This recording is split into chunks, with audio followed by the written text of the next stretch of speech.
5 साल का बच्चा कैसे बना अमरतार। बालक ध्रुव की अचल भक्ति, एकाग्रचित्त और निस्वार्थ भाव से भक्ति, ज्योतिर्मय प्रकाशित दिव्य ज्ञान, जीवन की प्राप्ति। 5 साल का बच्चा कैसे बना अमरतार। आइए जानते हैं बालक ध्रुव की कथा। रात के अंधेरे में जब हम आकाश में सबसे स्थिर तारे को देखते हैं तो शायद हम नहीं जानते कि उस तारे के पीछे छुपी है एक 5 साल के बालक की प्रेरणादायक भक्ति की कहानी। आइए सुनते हैं ध्रुव की अचल भक्ति की गाथा। भागवत महापुराण, श्रीमद् भागवतम, विष्णु पुराण, पद्म पुराण में वर्णन है कि किस प्रकार 5 वर्ष का बालक ध्रुव अपनी सौतेली माता की कठोर वाणी से आहत होकर वन चला गया। वहां नारद मुनि से मंत्र और उपदेश प्राप्त किए और फिर तपस्या कर भगवान विष्णु का दर्शन और ध्रुव लोक की स्थापना की, जहां भगवान ने उसे आकाश में ध्रुव तारे का स्थान प्रदान किया जो अचल और अमर है। प्राचीन काल की बात है। स्वायंभू मनु के पुत्र एक धर्मनिष्ठ एवं प्रजावत्सल शासक थे। उनके 2 रानियां थीं। रानी सुनीति, सद्गुणों की मूर्ति सुनीति अत्यंत सहनशील, नम्र स्वभाव की, धर्मपरायण तथा नीति निष्ठा से युक्त थीं।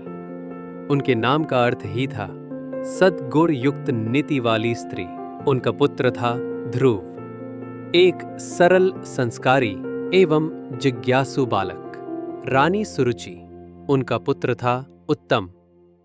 रानी सौंदर्य युक्त किंतु गर्विता सुरुचि अनुपम सौंदर्य से युक्त थीं।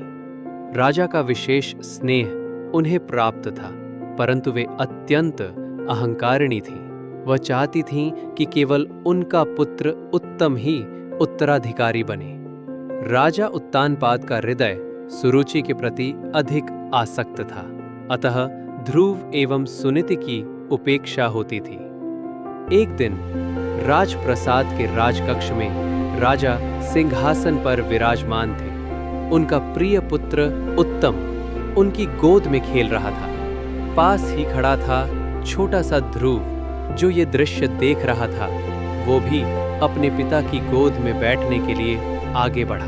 तभी रानी सुरुचि ने रोषयुक्त वाणी में कहा, हे ध्रुव, तू इस गोद में बैठने का अधिकारी नहीं है। तू मेरी गर्भ से उत्पन्न नहीं हुआ है। यदि तू इस स्थान का अधिकारी बनना चाहता है तो भगवान विष्णु की उपासना कर एवं पुनः मेरे गर्भ से जन्म ले।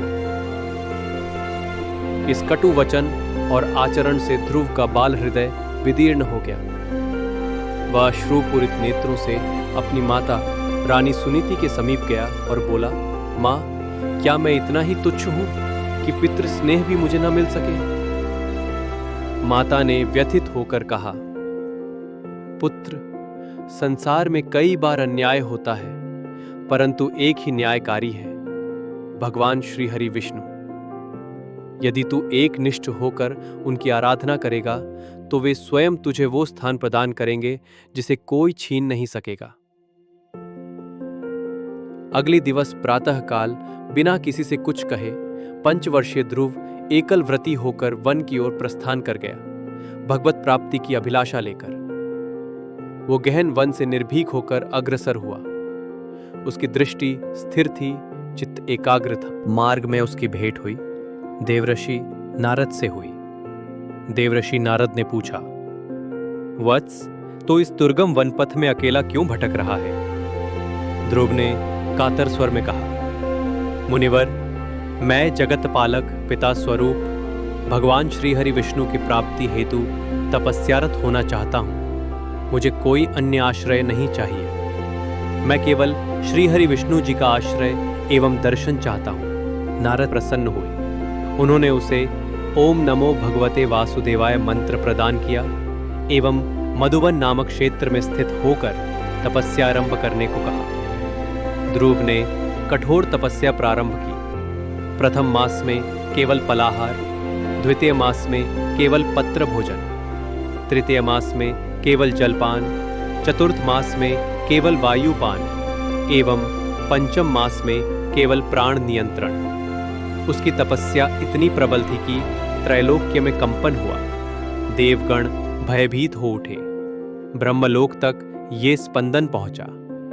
देवगण भयभीत हो उठे, ब्रह्मलोक तक ये स्पंदन पहुंचा। अंततः भगवान श्रीहरि विष्णु गरुड़ारूढ़ होकर स्वयं प्रकट हुए, 4 भुजाओं में शंख, चक्र, गदा एवं पद्म धारित किए हुए। उनका तेज असह्य था। ध्रुव ने नेत्र मूंद लिए। उसकी कल्पना अब साकार हो चुकी थी। भगवान ने उसे कर स्पर्श किया। ध्रुव की वाणी खुली और उसने स्तुति की, प्रभो, आप तो अनंत हैं और मैं तुच्छ। आपने कृपा पूर्वक दर्शन दिया, अब मुझे और कुछ न चाहिए। भगवान विष्णु ने कहा, हे ध्रुव, तुम्हारी भक्ति अतुलनीय है। मैं तुम्हें आकाश में ध्रुव नक्षत्र के रूप में प्रतिष्ठित करता हूँ। तुम अचल, अजर, अमर बनकर युगों तक लोगों का पथ प्रदर्शन एवं मार्गदर्शन करोगे। आज भी ध्रुव तारा उत्तर दिशा में स्थिर दृष्टिगोचर होता है, जो ध्रुव की अचल भक्ति का प्रमाण है। कथा का सार। एकनिष्ठ भक्ति से ही भगवत प्राप्ति होती है। स्वल्प आयु, निर्बल तन, कोई भी बाधा होती है। यदि मन में दृढ़ इच्छा शक्ति हो तो कोई भी कार्य असंभव नहीं है। भगवान केवल उन्हें ही दर्शन देते हैं जो एकाग्र चित्त और निस्वार्थ भाव से उनकी भक्ति करते हैं। दृढ़ संकल्प और अविचल भक्ति से ही ईश्वर को पाया जा सकता है। जैसे 5 साल के बालक ध्रुव ने कठिन तपस्या कर भगवान विष्णु को प्रसन्न किया और आकाश में अमर स्थान पाया। निश्चल प्रेम और भक्ति से स्वयं शंख, चक्र, गदा, पद्मधारी जगत के पालक भगवान विष्णु को भी प्राप्त किया जा सकता है। ओम नमो भगवते वासुदेवाय। ओम नमो भगवते वासुदेवाय। ओम नमो भगवते वासुदेवाय। ओम नमो भगवते वासुदेवाय।